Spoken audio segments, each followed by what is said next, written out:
Amigos de todo el país, ¿qué tal? ¿Cómo están? Muy buenas noches y bienvenidos a la edición central de Info TVN. Hola Andrea, buenas noches. ¿Qué tal? Muy buenas noches. Vamos a los principales títulos de la jornada.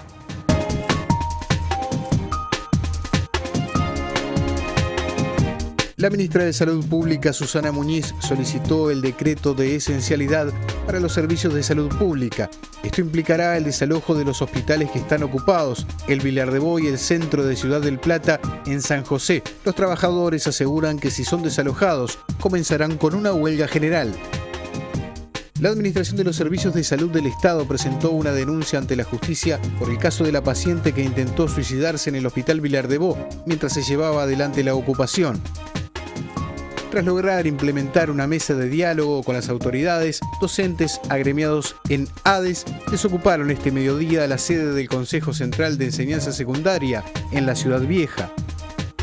La Jefatura de Policía de Montevideo anunció que triplicó la presencia policial en las calles. Se estima que entre 500 y 700 uniformados realizarán tareas de seguridad.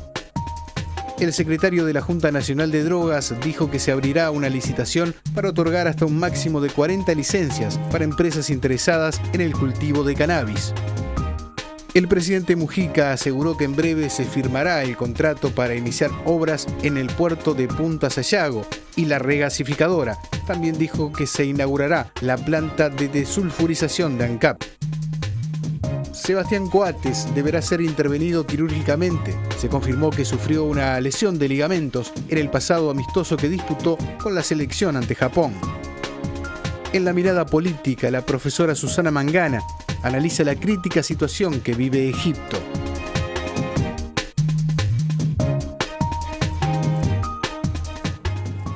Una jornada, amigos, con muchísima información. Esta tarde el ministro de Trabajo, Eduardo Brenta, anunció que se decreta los servicios de esencialidad para todos aquellos hospitales de salud pública dependientes de la Administración de Salud del Estado. Sí, el decreto está vigente y lo estará hasta que continúen implementadas las medidas por parte de la Federación de Funcionarios de Salud Pública.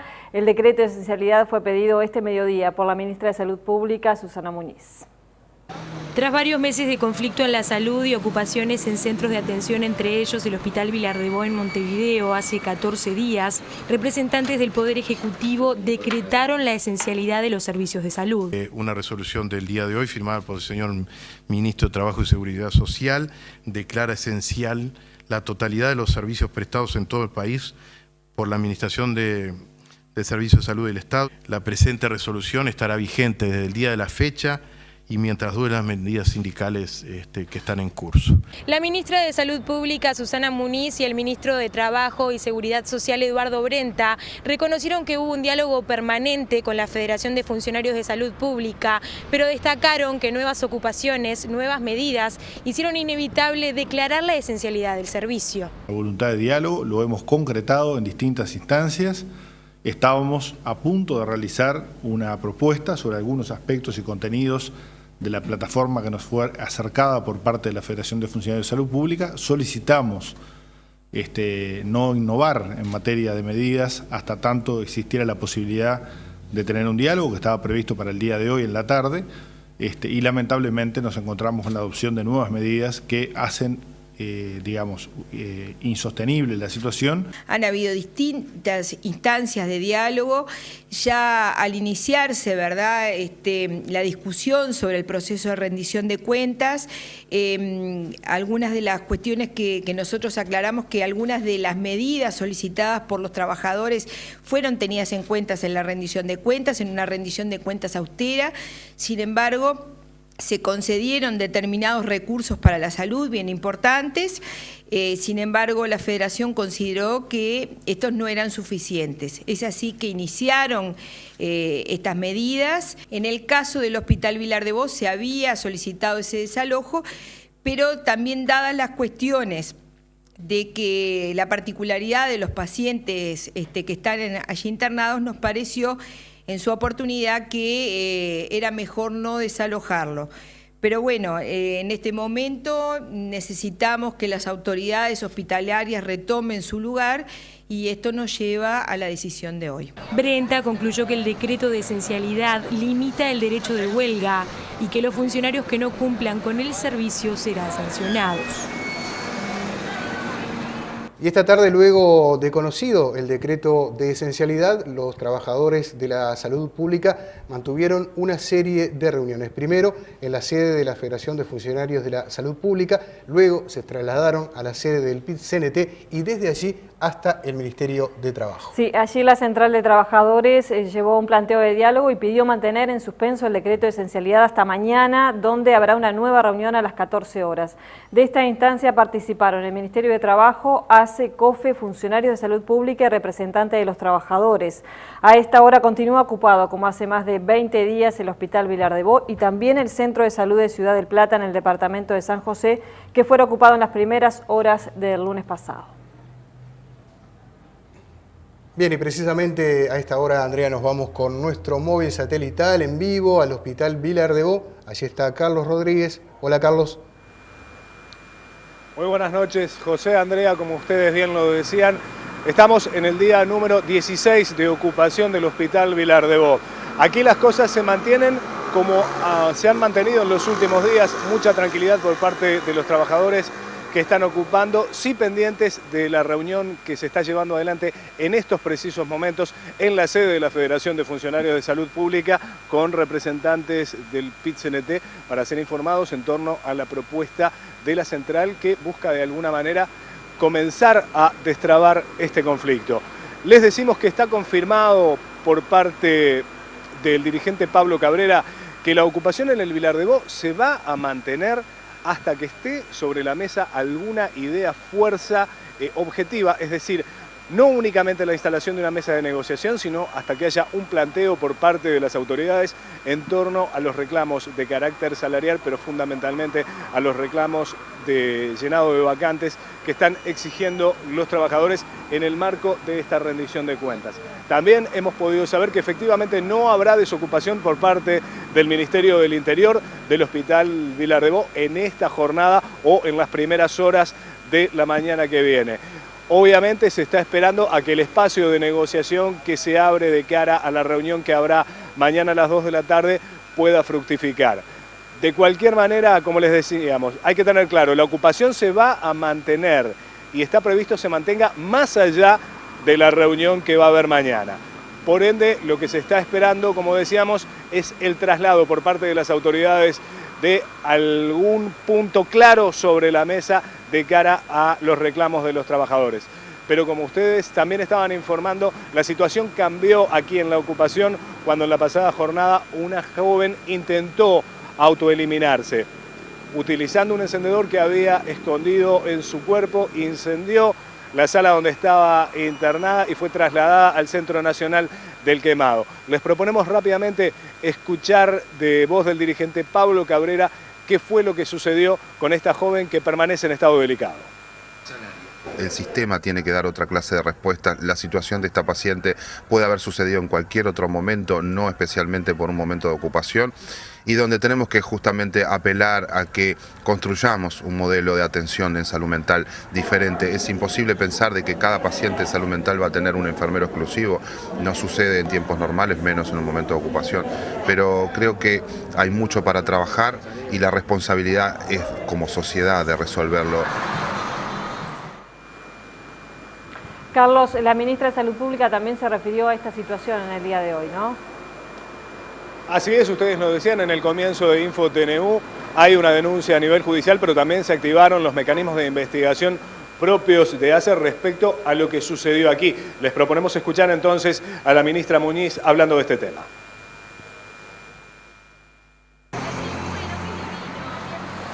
Hay una jueza que actuó de oficio. En el día de ayer encomendó a la policía ingresar y hacer las investigaciones pertinentes. Y bueno, obviamente eso sigue un trámite judicial. La situación que se dio ayer con la paciente que se quemó, se pudo haber sucedido también estando la dirección adentro del hospital. Sin embargo, en este momento lo que no tenemos es justamente las autoridades sanitarias adentro del hospital haciéndose cargo de la situación. Por lo tanto, es una situación que nosotros no la podemos permitir que siga en el tiempo. Esto nos obliga a nosotros justamente a tomar esta medida que no hubiéramos querido, repito. Nos vamos a otros temas. A las 12:45 de hoy, la Asociación de Docentes de Enseñanza Secundaria de Montevideo desocupó la sede del Consejo de Educación Secundaria que había ocupado en la noche de este lunes.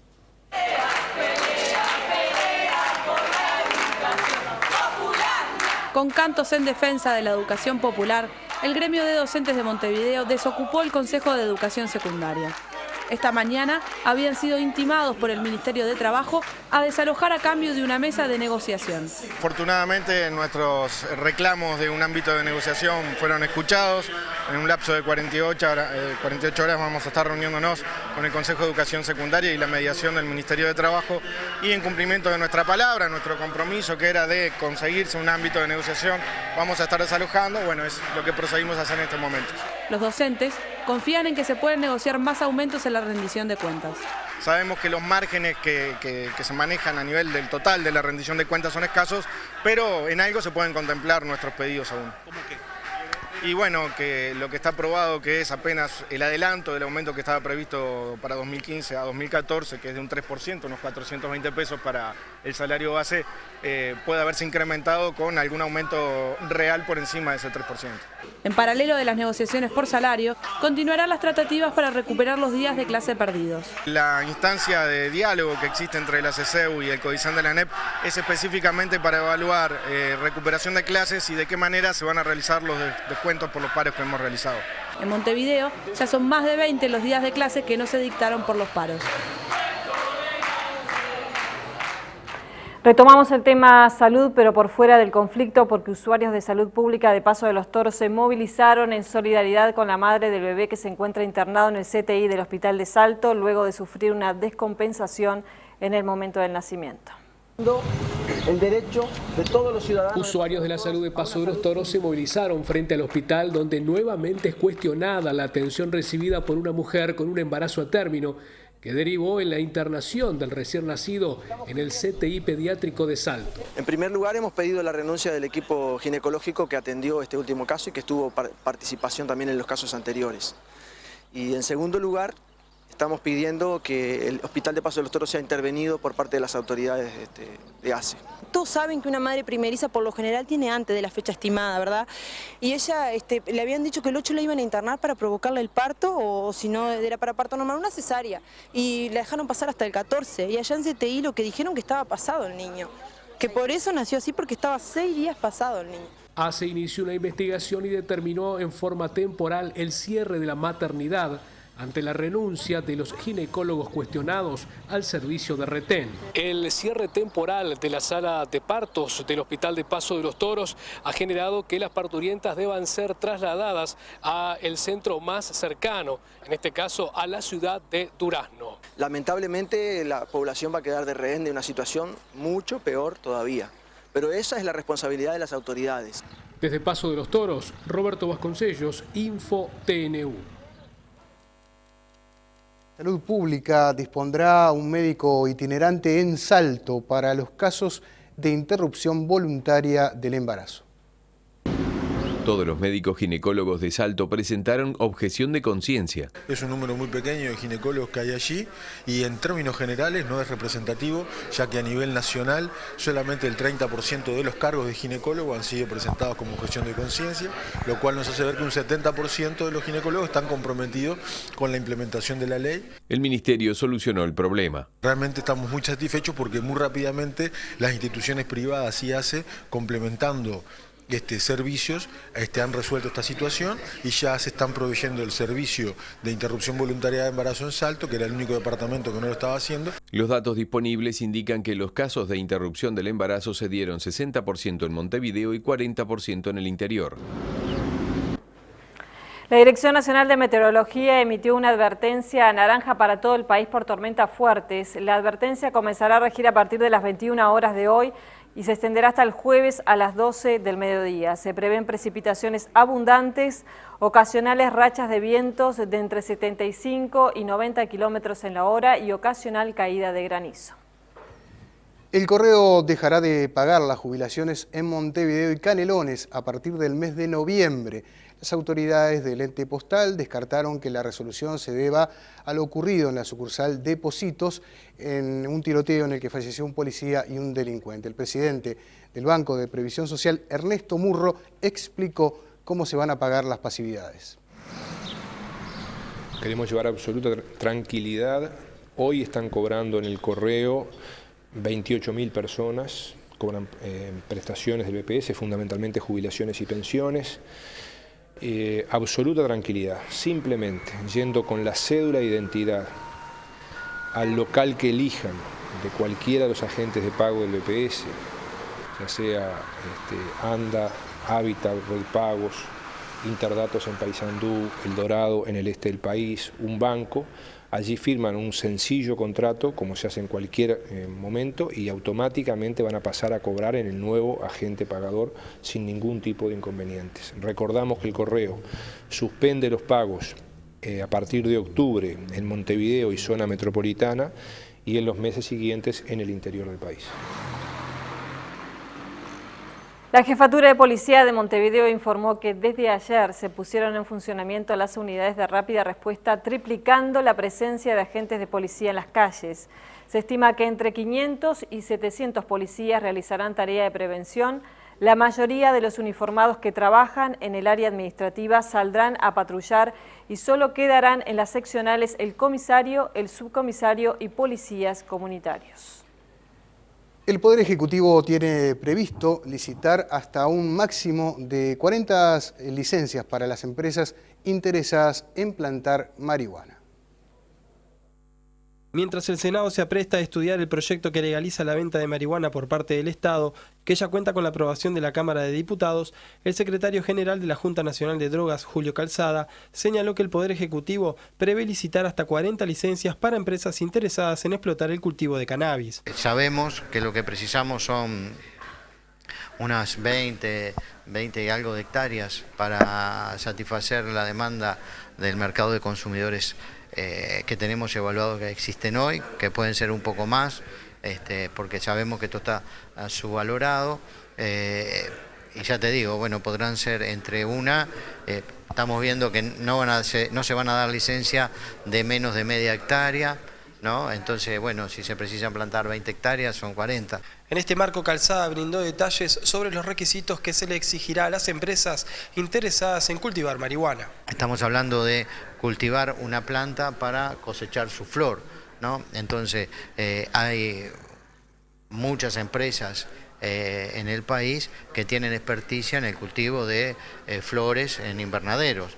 Esas empresas se podrán, obviamente, presentar a estas licitaciones. Calzada también señaló que se exigirá ciertos controles para las empresas que plantarán cannabis. Un aspecto que está vinculado con la seguridad biológica, son cultivos que no se pueden polinizar con otros, porque eso les baja sustancialmente el rendimiento, es decir, se va a realizar por lo tanto en invernaderos, es un cultivo cerrado, y después tendrá que tener la seguridad perimetral que dé garantías de que no hay fugas de la sustancia. Eso hoy es perfectamente manejable y controlable. En cuanto al precio de venta de la marihuana bajo control estatal, desde la Junta Nacional de Drogas se señaló que será similar al que se consigue en el mercado negro, porque si no, sería difícil competir para lograr el objetivo de combatir al narcotráfico. Calzada participó en una jornada de intercambio con expertos brasileños responsables del programa Consultorio da Rua, un proyecto público creado para disminuir el consumo de alcohol y otras drogas.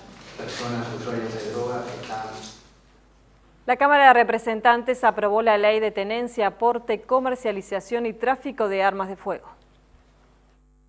El proyecto ya se votó en el Senado y este martes lo aprobarán los diputados, pero con modificaciones, por lo que deberá volver a la Cámara Alta para su sanción definitiva.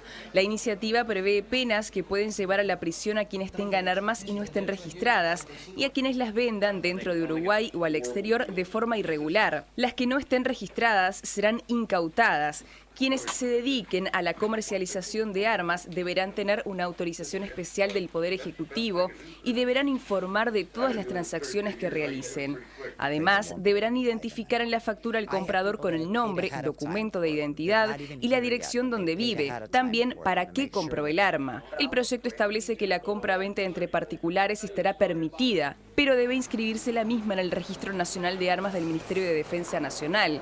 Habrá 12 meses de plazo para que quienes tienen armas sin registro ni permiso regularicen su situación. El mismo plazo correrá para quienes quieran devolver sus armas y en este caso no se va a exigir una justificación de procedencia.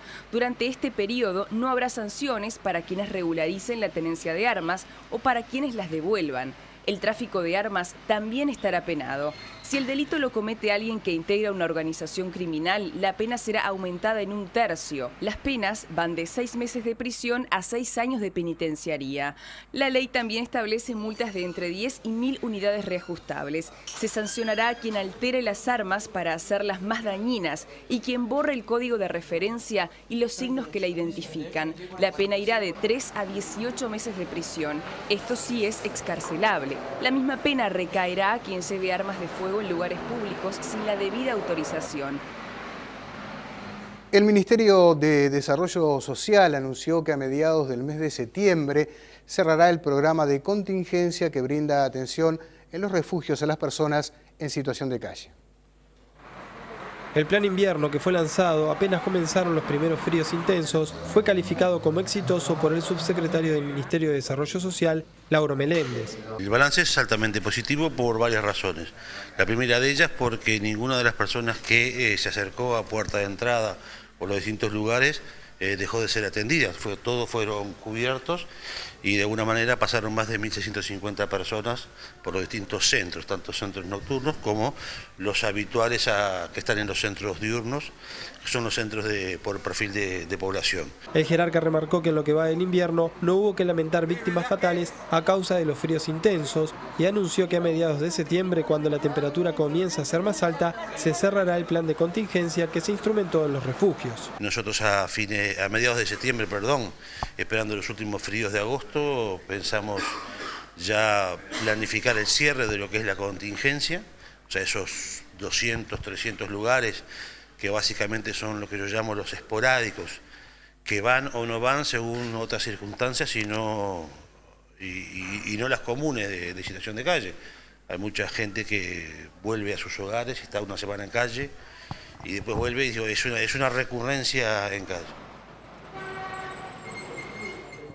Esta semana se firmaría el contrato para iniciar las obras de la escollera del puerto de Punta Sayago y para los trabajos de la planta regasificadora. En su audición de Radio Uruguay, el presidente José Mujica anunció además la inauguración de la planta desulfurizadora de ANCAP. Además explicó por qué se requieren más inversiones. El presidente explicó que los grandes desafíos del presente cercano se atenúan con más inversión. Es que esto va a significar que o multiplicamos la productividad promedio de los que trabajan, vía aumentando la inversión, teniendo más tecnología y teniendo mayor capacidad promedio.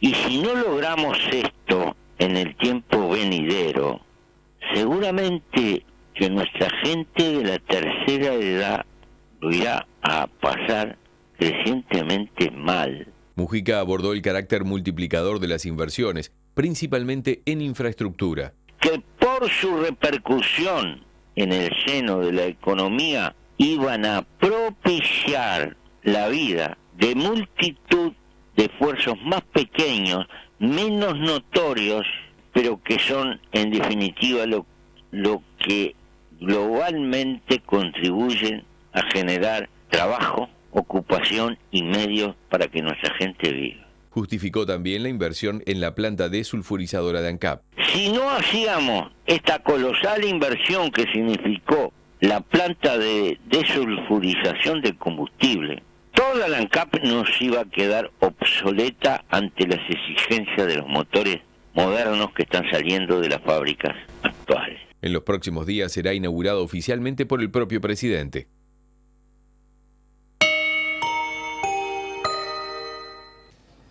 Entre el 4 y el 14 de septiembre se realizará la edición número 108 de la Expo Prado. Este año los tradicionales galpones celebran 100 años de su construcción y la Asociación Rural del Uruguay anuncia novedades en la incorporación de tecnología.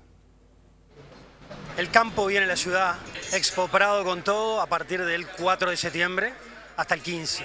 Con programa como es tradicional para toda la familia, que tiene al campo como motivador, como valorador, cumpliendo 100 años los galpones históricos, que se fundaron aquí, se hicieron cuando todo esto era arena. Y atrás del campo va la producción nacional, el crecimiento de las exportaciones, el trabajo. Así que seguimos vigentes con mucha fuerza porque realmente hay cosas muy importantes. Uno podría pensar que va a aflojar, pero cada vez hay más y cosas buenas. Algo en lo que refiere a la incorporación de tecnología, que es a lo que uno se acostumbró año a año. Con tecnología te digo que quienes tengan teléfonos inteligentes van a poder ver la rural desde allí. Van a poder sacar una foto y saber dónde están parados y ver qué hay adentro de ese stand. Y tecnología agropecuaria, la que quieras. Y después, bueno, lo que venden las distintas empresas y muestran. El Prado es tecnología.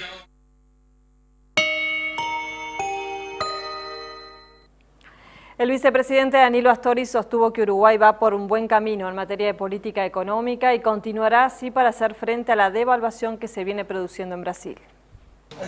El vicepresidente Danilo Astori sostuvo que luchar por una mayor competitividad, una política cambiaria estable y controlar las presiones inflacionarias son los temas macroeconómicos más importantes para el gobierno. Al mismo tiempo defendió la política económica uruguaya y recordó que se ha podido evitar las fluctuaciones indeseables de tipo de cambio. Uruguay practica la política monetaria que debe practicar, que es una política de tipo de cambio flexible.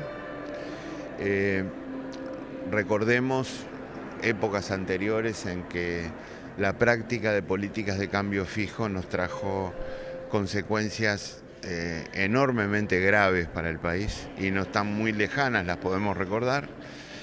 Esa política cambiaria flexible es complementada con intervenciones de políticas públicas como las que se han puesto en funcionamiento en este momento, con el manejo de la cantidad de dinero en circulación, y eso ha tenido consecuencias inmediatas sobre el tipo de cambio nominal. Consultado sobre la devaluación en Brasil, que alcanzó un 17% en lo que va del año, y su impacto en materia de competitividad, Astori sostuvo que se continuará trabajando para colaborar con aquellos sectores que estén en dificultades.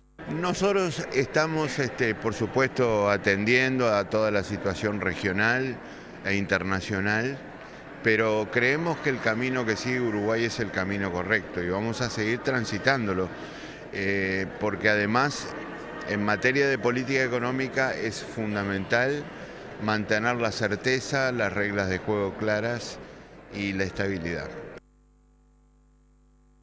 El comercio mundial de bienes tendrá un crecimiento del 3,7% este año y de 5,5% el próximo año, según estimaciones del Fondo Monetario Internacional. El crecimiento se fundamentará en la demanda de importaciones de los países en desarrollo. Dentro de las economías emergentes, China será la que lidere esta demanda. La información económica es proporcionada, como siempre, por el Instituto Uruguay 21. Vemos ahora la cotización de las monedas. La cotización de la moneda es una presentación del Banco República, el banco del año. Subió el precio del dólar, que en la compra cerró a 21.40 y en la venta a 22 pesos. También subió el dólar interbancario billete, en este caso a 21,623. Se mantuvo sin variantes el peso argentino a 2.3, subió el real 8.10 en 9.60 y también subió el euro billete 28.55 en la compra, 29.70 en la venta. La unidad indexada al alza 2,6407.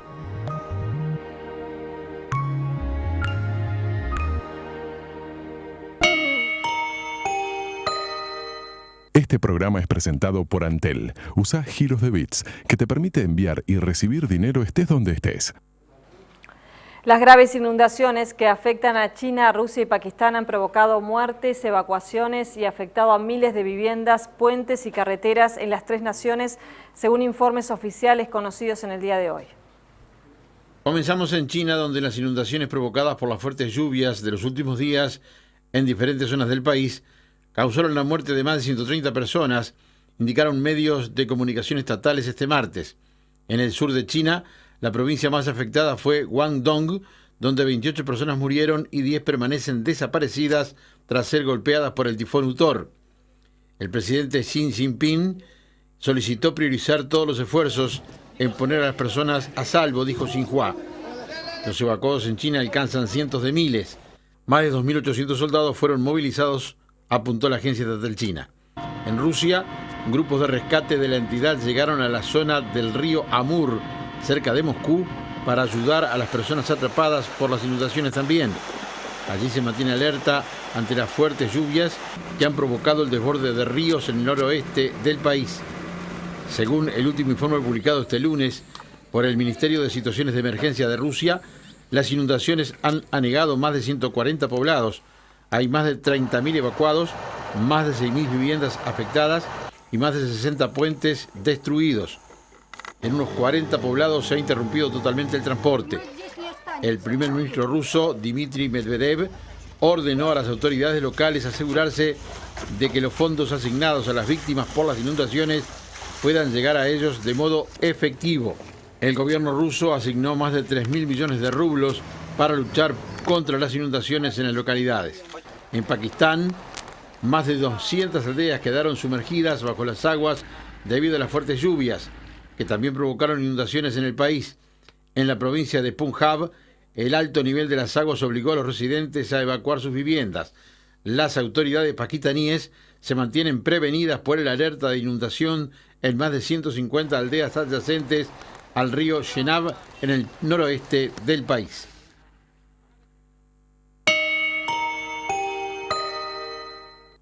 Buenas noches para todos. Desde la Asociación Uruguaya de Fútbol hace un rato enviaban el comunicado y confirmaban la lesión de Sebastián Coates, que jugó 10 minutos nada más frente a Japón, pero bueno, una de las peores lesiones, ¿no? Y de esas que a veces le toca a los jugadores. Ligamento cruzado para Coates, que va a estar ausente para los próximos partidos de la selección uruguaya. Finalizado el encuentro amistoso de la selección de Uruguay ante Japón el día 14 de agosto, el futbolista Sebastián Coates sufrió un traumatismo de su rodilla derecha, por la que recibió tratamiento habitual, previa comunicación personal entre el doctor Alberto Pan de la selección y el doctor Saff, encargado de la sanidad del club Liverpool inglés. En los estudios realizados se constató una lesión de ligamento cruzado anterior de su rodilla derecha, por lo que se decidió su tratamiento quirúrgico. El mismo será realizado el día viernes de la presente semana en la ciudad de San Pablo, en Brasil. Se planteará a partir de la cirugía una estrategia de rehabilitación que se hará en parte en la ciudad de Montevideo.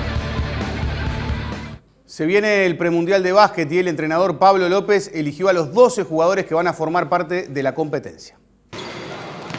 El premundial de básquet se disputará desde el viernes 30 de agosto al 11 de septiembre y otorgará 4 cupos directos al Mundial de España 2014. Los 12 jugadores elegidos por Pablo López: Bruno Fittipaldo, Federico Babosi, Marcos Cabot, los bases, ayudas, Leandro García Morales y Nicolás Mazzarino, aleros, Emilio Tahuada y Sebastián Vázquez, y los pivots, Esteban Batista, Kirill Washman, Enrique Newsom, Matías Calfani y Sebastián Izaguirre. Uruguay ocupará un lugar en el grupo A junto a Puerto Rico, Canadá, Jamaica y Brasil. El debut será el 31 de agosto frente a Jamaica.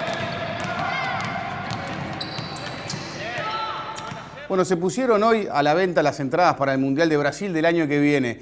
Usted puede ingresar a la página oficial de la FIFA y ahí hacer una solicitud. Después hay que esperar porque puede ser hasta por sorteo la cosa. Mirá.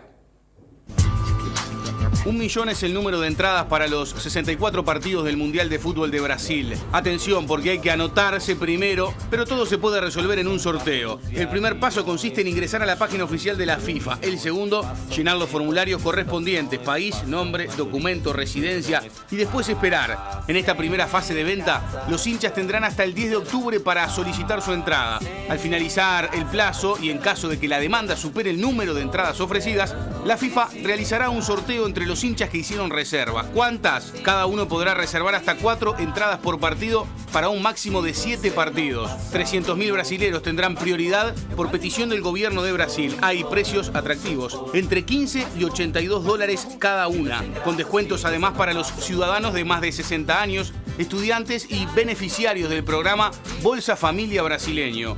Las entradas para el partido de apertura costarán $495 para la categoría 1, $330 para la segunda categoría y $220 para la categoría número 3. Para la fase de grupos, categoría 1, $175, categoría 2, $135 y categoría 3, $90. Para los partidos de octavos de final, categoría 1, $220, la 2, $165 y la 3, $110. Para los partidos de cuartos de final, categoría 1, $330, categoría número 2, $220 y categoría número 3, $165. Para la semifinal del Mundial, categoría número 1, $660, la 2, $440 y la 3, $275. Para la final del Mundial de Brasil, los precios para la categoría 1, $990, categoría 2, $660 y la tercera categoría, $440 cada entrada.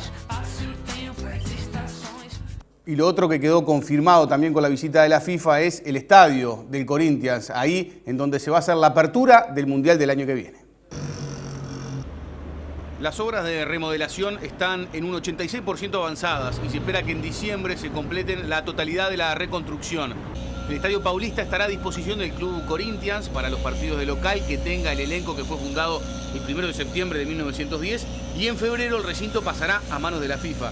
El estadio fue visitado por el secretario de la FIFA, Jerome Belk, visitó las obras junto al ministro de Deporte, Aldo Rebelo, y junto a Ronaldo y Bebeto, integrantes del comité organizador local. El Mundial se jugará en 12 sedes. 6 estadios fueron entregados para la Copa Confederaciones en junio, los otros 6 deben estar terminados para finales de diciembre.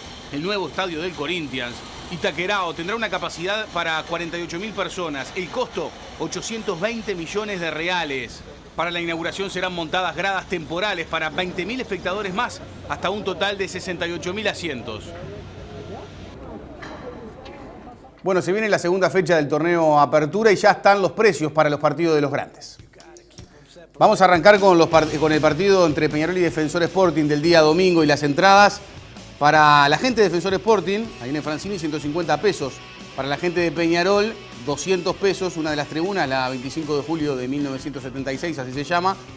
Y para la otra tribuna, 350 pesos. Hasta ahí bien, ¿no? El tema de entradas para Peñarol y Defensor Sporting, un partido de los más importantes que tiene el torneo y que va a tener el torneo Apertura 2013.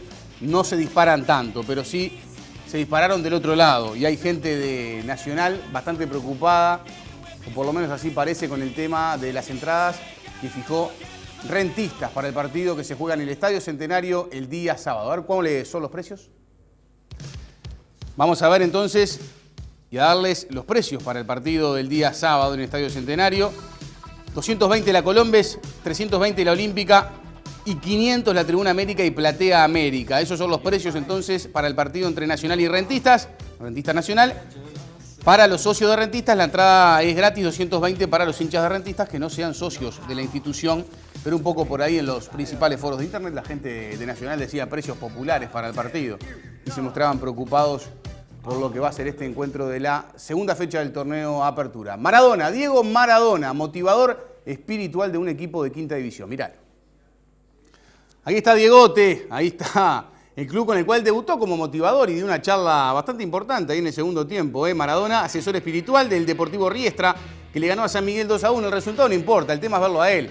A Diego, que aparte dijo, yo comenté con los jugadores a dónde había que patear el tiro libre, festejó como loco, ahí estaba Diego, habló con los alcanza pelota y se fue en anda después del partido. Será el DT, quedará como entrenador del equipo, le ofrecieron eso y esperan en el Bajo Flores la respuesta entonces de Diego Maradona, que por ahora es el motivador espiritual del equipo de la quinta división. Como todos los martes, elegimos el mejor gol del fin de semana a nivel internacional y la historia que hay detrás. En la tercera fecha del fútbol argentino, Tigre derrotó a Racing 3-1. El gran protagonista fue Sergio Ezequiel Araujo, quien para nosotros anotó uno de los goles más lindos del fin de semana. Nació un 28 de enero de 1992, salió de Boca Debutó en Primera División bajo la dirección técnica de Alfio Coco Basile en el 2009. Participó en 2 sudamericanos juveniles y en un mundial juvenil con Argentina. Es de esos jugadores que se nombran poco, pero con historias increíbles. En julio del 2012 fue cedido por un año a Barcelona, $800.000 el préstamo con una opción de compra de $16 millones. Barcelona no concretó el pase y volvió a Boca. Bianchi no lo tuvo en cuenta, todo en 6 meses, y fue cedido a Tigre. Marcó 2 goles y uno muy lindo para la victoria frente a Racing.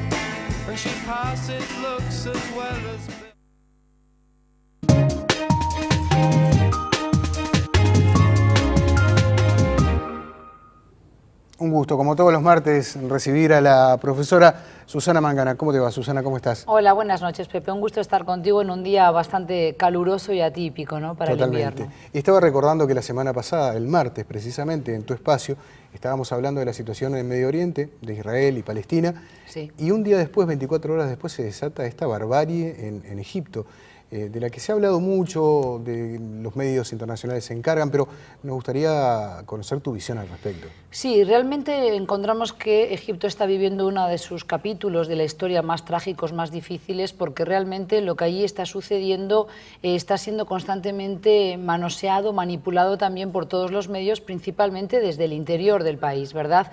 El pasado 14 de agosto se produjo el desalojo forzoso por parte de las fuerzas del orden de las plazas que estaban tomadas por aquellos simpatizantes del expresidente, presidente depuesto por el gobierno cívico-militar, comandado sobre todo por el general al-Sisi y un presidente civil, un juez, Adli Mansur, y les dan un ultimátum que pasado el Ramadán, que también no es pura casualidad, que pasado el mes sagrado de los musulmanes, 2 días después del feriado de la Eid el-Fitr, es decir, de ese feriado que rompe lo que es el ayuno de todo ese mes, que es obligatorio para los musulmanes, les dicen que si no desalojan por las buenas esos campamentos, tendrán que proceder a desalojarlos ellos con los, digamos, efectivos policiales e incluso el ejército, porque están rompiendo lo que es la rutina de los residentes de esos campamentos, y entonces se produce la entrada de los tanques, se produce también ese desalojo por parte de la policía con gases lacrimógenos y hay muchísimas bajas de civiles, que hoy el ejército nos dice que son integrantes de células terroristas que estaban armados, y ahí es donde empiezan a saltar las alarmas y la confusión. El caso, los hechos es que llevamos más de 1.350 muertos, las cifras no coinciden las que dan los islamistas, que se sienten evidentemente atacados, perseguidos por este ejército, y las cifras oficiales que estipulan que alrededor de 1.000 muertos, pero que no llegarían a los 1.300. Igual es una cifra importante, después de los 1.000 muertos tenemos que hablar de una guerra civil. Claro, y eso te iba a preguntar justamente. Claro, y tenemos que hablar también de lo que ha sido la reacción, ¿verdad?, de la comunidad internacional, que no sabe si llamar a esto un golpe de Estado, si realmente acompañar al ejército. Por otra parte, tienen algunas medidas, como por ejemplo Estados Unidos acaba de anunciar que sí, que por ahora congelará la ayuda militar, 1.500 millones de dólares, que en otras oportunidades decíamos también contigo en este espacio, Pepe, que es una ayuda importante, ¿verdad?, para las Fuerzas Armadas del país, pero que no llegaban al pueblo, y que ahora esa ayuda va a ser suplida, sustituida por una ayuda que vendría, por ejemplo, del Reino de Arabia Saudí, que como cabía esperar está del lado del gobierno. Ahora bien, ¿qué pasa con la Unión Europea? La Unión Europea está debatiendo mucho en la interna para saber realmente qué hacer, si va a practicar algún tipo de embargo de armas o algún tipo de sanción más importante, porque claro, la Unión Europea tiene también allí un comisario español, él, pero que representa los intereses de la Unión Europea para el Mediterráneo, el señor de León, que entiende que no podemos solo quedarnos en la ambigüedad o en el simplismo de decir que es un golpe de Estado, porque también es verdad que estos hermanos musulmanes no eran precisamente democráticos ellos, pero que además la han emprendido a incendios con más de 35 iglesias coptas cristianas, y tenemos que hablar de que es una minoría en el país, pero que es una cifra abultada. Casi 10 millones de personas que hoy viven con temor porque también sufren la represalia de estos hermanos musulmanes que en el acierto, en el error, ahora también incluyen a los cristianos en su enojo, en su frustración, y los castigan y los persiguen. Pero por ahora lo que tenemos que lamentar es esta deriva hacia la violencia que no ayuda a recomponer las cosas en el país. El turismo está bajo mínimos, por no decir totalmente muerto, y sin las divisas producto del turismo, sin que se pueda volver a poner en firme la economía del país, todos son malas noticias, ¿verdad? Y es un país con casi 90 millones de almas y un pivot, es un actor muy influyente en la geopolítica de la región. No tenemos que olvidar que la península del Sinaí por ahora también sufre atentados de células ahí sí terroristas, pero que hay también tráfico de personas hacia otros países, desde África, atravesando la península del Sinaí, hacia Arabia Saudí o hacia Israel, es decir, allí ahora tenemos un tráfico de todo tipo de ilícitos, también armas clandestinas, algunas vendrán de Libia, pero no todas, seguramente ahí también hay otro tipo de venta de armas en mercado negro, pero claro, toda esta situación de caos es muy peligrosa porque también altera la situación de seguridad de países como Israel, vecino de Egipto, Pepe. Nos vamos a quedar en África porque tú hablabas recién del tráfico de personas, la situación que se da además, donde los ciudadanos son siempre los que pagan el plato más duro en este tipo de situaciones de guerra civil o de confrontaciones. Hablemos de lo que ocurre con muchos migrantes, muchos etíopes entre ellos, que se trasladan buscando un destino mejor en la península arábica y que pasan por países como Yemen, por ejemplo, donde sufren situaciones muy complejas. Médicos Sin Fronteras, esta organización que trabaja y tanto en estos temas, nos ha enviado un material exclusivo que le hemos puesto voz en este caso y queremos compartir con ustedes. Cómo no, un gusto. Yemen es un país de tránsito para los miles de migrantes que cada año salen del Cuerno de África para intentar llegar a los países de la península arábica. Principalmente salen de Etiopía con destino a Arabia Saudí. Durante el viaje, y especialmente en Yemen, estas personas son víctimas de traficantes que les extorsionan y les torturan. El pasado mes de abril, las autoridades de Yemen hicieron una campaña para liberar a cientos de migrantes que estaban en manos de traficantes y empezaron a repatriarlos a sus países de origen. Desde entonces, el número de personas que voluntariamente se acerca al centro de detención para migrantes en Saná, la capital de Yemen, para poder ser repatriados, ha aumentado notoriamente.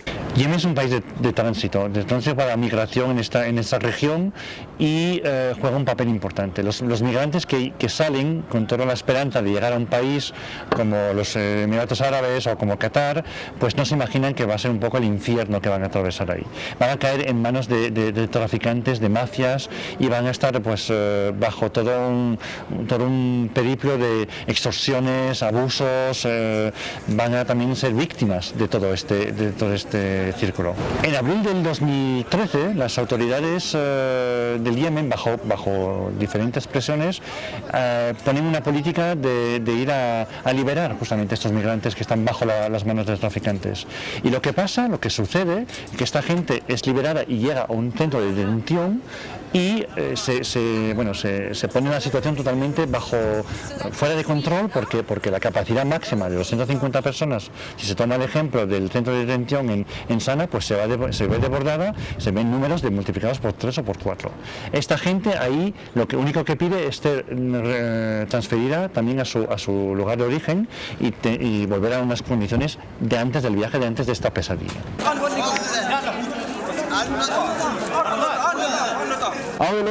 Mis amigos y yo estamos esperando que nos ayuden y nos den un sitio para estar hasta que volvamos a Etiopía. En el mar tomamos un bote a las 8 de la tarde y bajamos en Yemen a las 2 de la mañana. También aquí tuvimos muchos problemas. También aquí hay gente mala. Nos llevaron a un campo y empezaron a pegarnos, nos rompieron las manos y golpearon nuestro cuerpo. Nos dijeron transferir dinero. El que tenía familia en Etiopía, después de pagar, era liberado. Si no tenías, era la muerte. Me rompieron la mano, me golpearon la espalda. A mi amigo le golpearon, perdió su cuerpo y nos retuvieron durante un mes. Entonces intentamos una y otra vez llegar a Arabia Saudí. Pero los soldados saudíes son como una abeja. Nos atraparon y nos devolvieron muchas veces. Soldados golpearon a mi amigo en la mano. Después de todo esto dijimos, ¿qué es mejor para nosotros? Y decidimos volver a Saná. Venimos directamente a esta ciudad.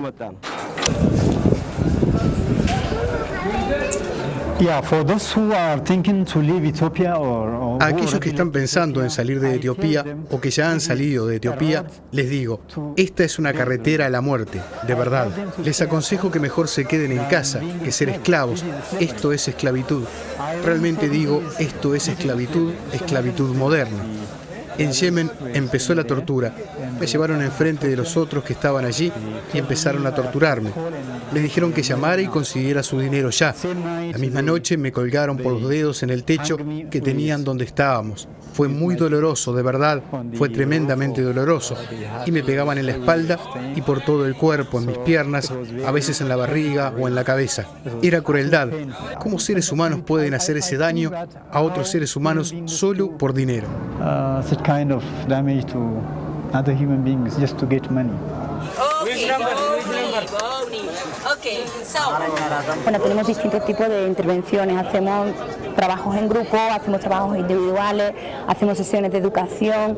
Básicamente, bueno, pues se le da un apoyo emocional, se le da un espacio donde ellos pueden hablar, donde pueden expresar sus emociones o simplemente, bueno, verbalizar su experiencia.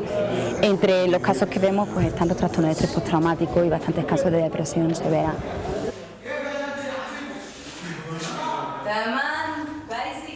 Agradecemos a Médicos Sin Frontera por este material durísimo. Durísimo, y lo hemos comentado en este canal ya en otras oportunidades con mi columna en La Noticia y su contexto. Recuerdo que hablé de lo que es el tráfico de esclavos desde Etiopía, sobre todo aquellos que quieren cruzar justamente por la península del Sinaí. Muchos quieren irse hacia Israel, pero otros también son llevados desde las costas de África Oriental hacia la península arábiga, donde vemos cómo los tratan, y este material es fidedigno, es real, esto está ocurriendo, y es por eso también que nos debe preocupar los millones de desplazados que hay producto de la crisis de Siria, donde, por ejemplo, en estos momentos, mientras tú y yo hablamos, hay refugiados que están cruzando hacia Jordania, cerca de 6.000 por día, y en el caso de los sirios que se van, por ejemplo, al Kurdistán iraquí, el gobierno de ese Kurdistán iraquí ha decidido limitar el pase solamente a 3.000 personas porque ya no dan abasto, no tienen carpas, no tienen agua potable, no tienen dónde, por ejemplo, hacer sus necesidades, no hay retretes higiénicos.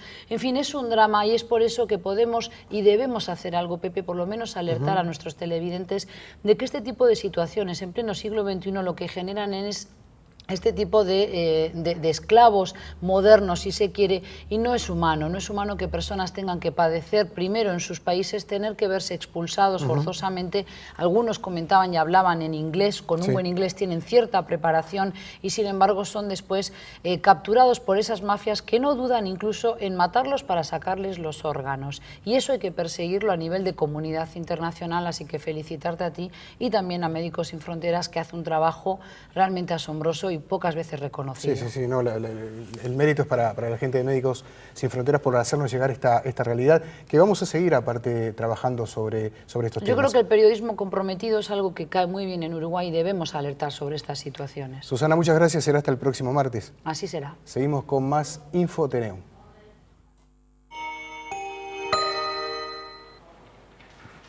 Se estrenó en Uruguay una película sobre la carrera y los fans del músico norteamericano Bruce Springsteen.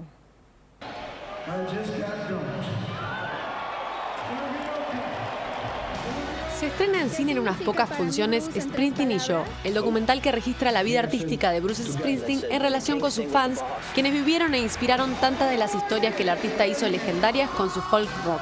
Este músico oriundo de Nueva Jersey, apodado El Jefe, es sin duda uno de los mejores representantes de la clase trabajadora norteamericana, de sus sentimientos y su vida cotidiana. Ahora tiene una película propia.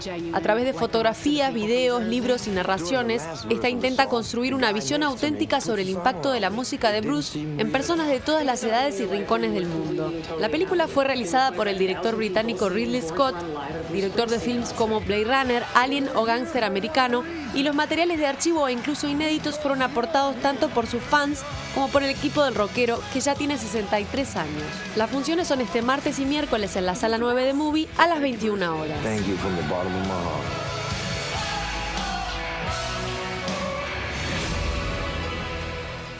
Recordemos que en minutos nada más entra en vigencia la advertencia meteorológica que indica que va a haber tormentas, precipitaciones y fuertes vientos para las próximas horas. Esta advertencia que se extenderá hasta el próximo jueves. Vemos ahora el pronóstico del tiempo de Nubel Cisneros.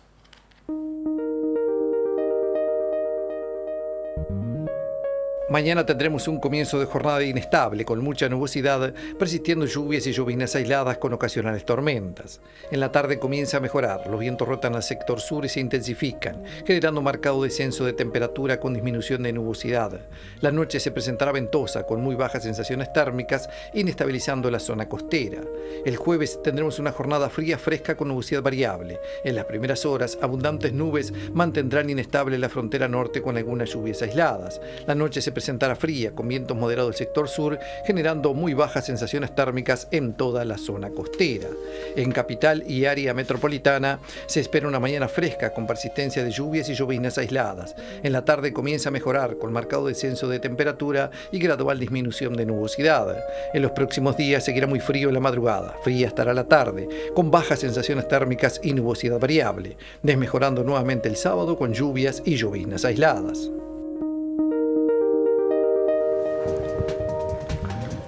Decíamos al comienzo que esta era una edición central de InfoTNU con mucha información y de hecho hasta este momento se está produciendo información de último momento. Tiene que ver con secundaria, Andrea. Sí, con secundaria porque los docentes que estaban reunidos decidieron levantar la huelga. Mañana va a estar decidiendo de qué manera levantar, pero ya está decidida en una asamblea que fue multitudinaria y que decidió esto hace minutos. Ustedes van a tener la cobertura de esta información en la próxima edición sobre la medianoche. Y precisamente nos vamos a ir con imágenes de lo que fue la desocupación en el día de hoy de la sede de secundaria allí en la ciudad de Vieja.